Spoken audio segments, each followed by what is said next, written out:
حضرت امیر المؤمنین حضرت عمر بن خطاب رضی اللہ تعالیٰ عنہ آپ کی زندگی کے اندر ہمارے آقا صلی اللہ تعالیٰ علیہ وسلم نے آپ کو شہادت کی بشارت عطا فرمائی تھی۔ جب ایک مرتبہ حضور علیہ السلام احد کے پہاڑ پر آپ چڑھے،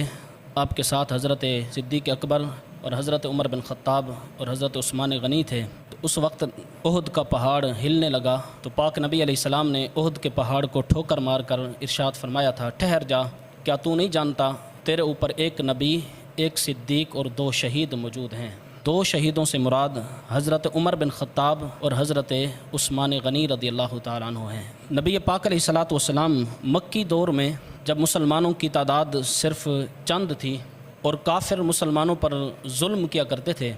اس وقت ہمارے آقا اپنے صحابہ میں بیٹھ کر اس چیز کا بار بار تذکرہ فرماتے تھے کہ حضور فرماتے تھے کہ وہ وقت دور نہیں کہ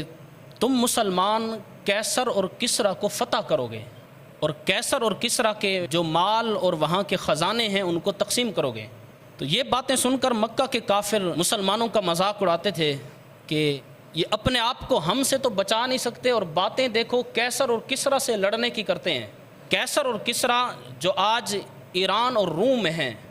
اس وقت کے سب سے پاورفل 2 حکومتیں جن کا نام لینے سے لوگ ڈرتے تھے، لیکن میرے آقا صلی اللہ علیہ وسلم بار بار یہ فرماتے تھے کہ وہ وقت دور نہیں کہ تم کیسر کو بھی فتح کرو گے اور کسریٰ کو بھی فتح کرو گے۔ وقت گزرتا گیا، نبی پاک علیہ الصلاۃ والسلام کا جس دن وصال ہوا، جب خبر پہنچی کہ سرکار پردہ فرما گئے ہیں، تو حضرت عمر بن خطاب رضی اللہ تعالیٰ عنہ نے تلوار نکال لی اور آپ نے فرمایا، خبردار اگر کسی نے کہا پاک نبی علیہ السلام وصال کر گئے ہیں تو اس کا میں سر تن سے جدا کر دوں گا۔ یہ ان کی ایک محبت کا اظہار تھا۔ آپ فرمانے لگے کہ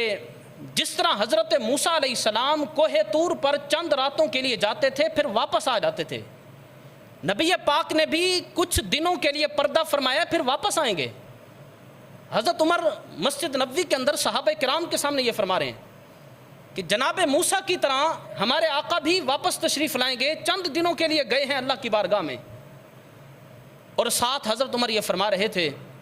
کہ اس وقت تک نبی پاک کا وصال نہیں ہو سکتا جب تک حضور علیہ السلام کیسر اور کسریٰ کو فتح نہ کر لیں، کیونکہ حضرت عمر بار بار ہمارے آقا کی زبان سے یہ الفاظ سن چکے تھے اور حضور فرماتے تھے کہ تم مسلمان ہی کیسر کو بھی اور کسریٰ کو بھی فتح کرو گے اور اس کے خزانے تمہارے قدموں میں آئیں گے۔ تو حضرت عمر بن خطاب رضی اللہ تعالیٰ عنہ نبی پاک کے وصال کے دن تلوار ننگی لے کر آپ نے فرمایا، خبردار اگر کسی نے کہا کہ ہمارے آقا کا وصال ہو گیا میں سر تن سے جدا کر دوں گا۔ نبی پاک چند لمحوں کے لیے اللہ کی بارگاہ میں گئے ہیں، جس طرح حضرت موسیٰ کوہ طور پر جاتے تھے، ہمارے آقا واپس آئیں گے، کیسر اور کسریٰ کو فتح کریں گے، منافقین کے سر قلم کریں گے، پھر آپ کا وصال ہوگا۔ لیکن قدرت کو کچھ اور ہی منظور تھا۔ کون جانتا تھا کہ جس کیسر اور کسریٰ کا نام حضرت عمر لے رہے ہیں، اس کیسر کو اور کسریٰ کو دونوں کو اسی عمر نے فتح کرنا ہے۔ حضرت عمر بن خطاب رضی اللہ تعالیٰ عنہ بہرحال ان کی ایک محبت کا یہ انداز تھا۔ تو حضرت صدیق اکبر آئے، سیدہ عائشہ سے اجازت لی، اندر حجرے میں داخل ہوئے، نبی پاک علیہ السلام کے چہرے مبارک سے پردہ ہٹایا، حضور کے چہرے مبارک کا بوسہ لیا اور پھر آپ تشریف لائے صحابہ کرام کے مجمع میں اور آپ نے آیت پڑھی، وما محمد الا رسول قد خلت من قبلہ الرسل۔ تو حضرت سیدنا صدیق اکبر نے تصدیق کی کہ واقعتاً نبی پاک علیہ الصلوۃ والسلام پردہ فرما گئے ہیں۔ جب سیدنا صدیق اکبر رضی اللہ تعالیٰ عنہ آپ کے وصال کا وقت قریب آیا تو حضرت صدیق اکبر رضی اللہ تعالیٰ عنہ کا جو زمانہ خلافت ہے وہ 2 سال اور چند مہینے ہے۔ آپ شدید جب بیمار ہوئے تو آپ نے حضرت عثمان غنی کو بلایا اور حضرت عثمان غنی کو حکم دیا کہ تحریر لکھو کہ میرے بعد خلیفہ مسلمانوں کا امیر کون ہوگا۔ تو حضرت عثمان غنی وہ تحریر حضرت صدیق اکبر کے حکم کے مطابق ان سے سن کر لکھ رہے تھے، تو اچانک حضرت سیدنا صدیق اکبر رضی اللہ تعالیٰ عنہ پر غشی طاری ہوئی اور آپ پھر بے ہوش ہو گئے بیماری کی وجہ سے۔ تو تھوڑی دیر کے بعد جب افاقہ ہوا تو آپ نے حضرت عثمان سے پوچھا، ہاں بھئی کیا لکھا؟ تو حضرت عثمان نے کہا کہ جناب میں نے وہ تحریر مکمل کر لی ہے۔ تو حضرت سیدنا صدیق اکبر نے کہا مجھے پڑھ کر سناؤ۔ تو جب آپ نے پڑھ کر سنائی تو اس میں حضرت عمر بن خطاب کی خلافت کا ذکر تھا کہ میرے بعد جو امیر ہوگا مسلمانوں کا وہ عمر بن خطاب ہوں گے۔ تو حضرت سیدنا صدیق اکبر خوش ہوئے، آپ نے فرمایا، اے عثمان تو نے میری منشا کے مطابق لکھا ہے، لیکن اگر تو اپنا نام بھی لکھ دیتا تو تو اس قابل تھا کہ میرے بعد مسلمانوں کا امیر بنے۔ لیکن حضرت عمر کا نام لکھ دیا ہے تم نے، اور میری بھی یہی خواہش تھی کہ میرے بعد جو مسلمانوں کا امیر بنے وہ عمر بن خطاب ہوں گے۔ تو حضرت سیدنا صدیق اکبر رضی اللہ تعالیٰ عنہ، آپ کی بیماری اور آپ کی علالت کی خبر پھیل چکی تھی، اور آپ کے گھر کے باہر بہت بڑا مجمع مسلمانوں کا، صحابہ کرام کا جمع ہو چکا تھا۔ تو حضرت سیدنا صدیق اکبر نے فرمایا کہ مجھے اٹھا کر بٹھاؤ اور مجھے دروازے تک لے جاؤ۔ تو آپ کو دروازے تک لے کر جب صحابہ کرام آئے تو آپ کے ہاتھ میں وہ تحریر تھی جس میں حضرت عمر کی خلافت لکھی ہوئی تھی۔ تو آپ نے وہ تحریر لہرا کر تمام مسلمانوں سے پوچھا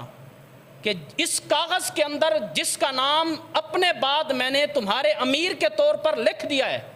کیا تم سب اس پر راضی ہو؟ بتایا نہیں کہ کس کا نام ہے، صرف حضرت صدیق اکبر رضی اللہ تعالیٰ عنہ اعتماد لینا چاہتے ہیں کہ مجھ ابو بکر پر کتنا اعتماد ہے۔ تو آپ نے فرمایا جس کا نام اپنے بعد بطور خلافت میں نے اس تحریر میں لکھ دیا ہے، کیا تم سب اس پر راضی ہو؟ تو سب نے کہا ہم راضی ہیں، ہمیں منظور ہے۔ پیچھے سے ایک آواز آئی، ہمیں منظور نہیں۔ سارے حیران ہوئے کہ کون ہے۔ جب غور کیا گیا، توجہ کی گئی، تو یہ نامنظور کا نعرہ لگانے والا کوئی عام بندہ نہیں تھا، حضرت علی المرتضیٰ تھے۔ حضرت جناب علی المرتضیٰ سے جب پوچھا گیا کہ آپ کیا چاہتے ہیں، تو حضرت جناب علی المرتضیٰ شیر خدا رضی اللہ تعالیٰ عنہ نے بڑا پیارا جملہ ارشاد فرمایا تھا۔ آپ نے فرمایا تھا لا نرضى الا ان يكون عمر ابن الخطاب،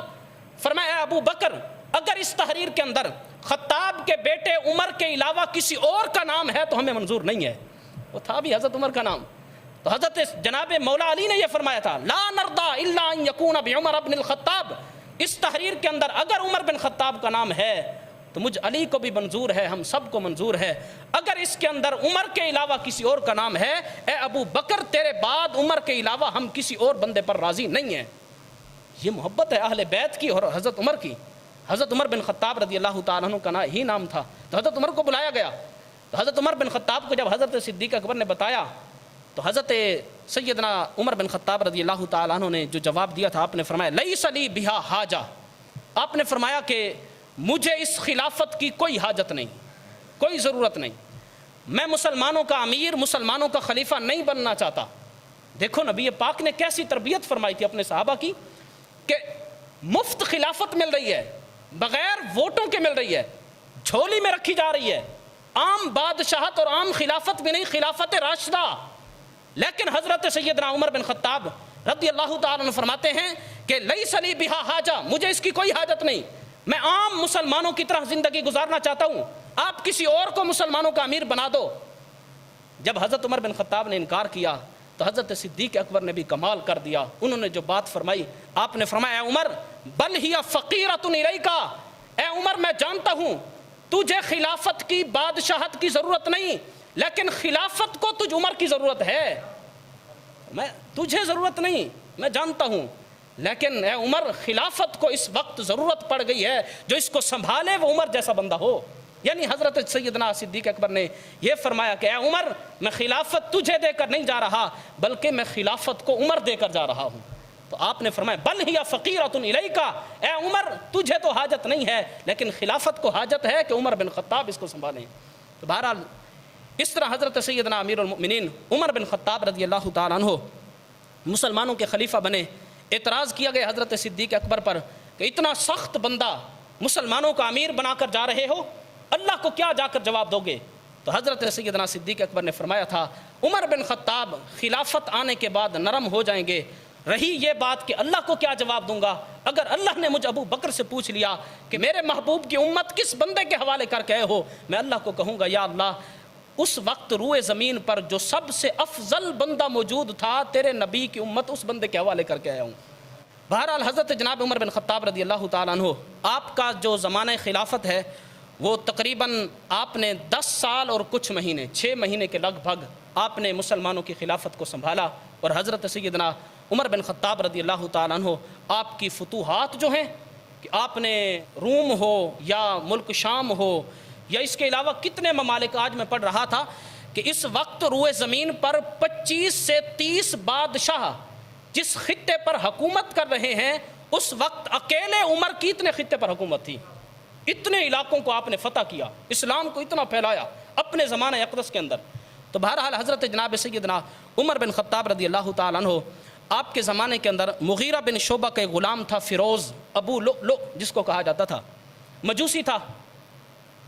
کام کرتا تھا لکڑی کا اور لوہے کا، یہ خنجر وغیرہ اور یہ چیزیں بناتا تھا۔ یہ شکایت لے کر حضرت عمر کی بارگاہ میں آیا کہ میرے جو سردار مغیرہ بن شعبہ ہیں مجھے دہاڑی کم دیتے ہیں، 2 درہم دیتے ہیں، تو آپ میری سفارش کریں کہ میری جو مزدوری ہے وہ بڑھا دیں۔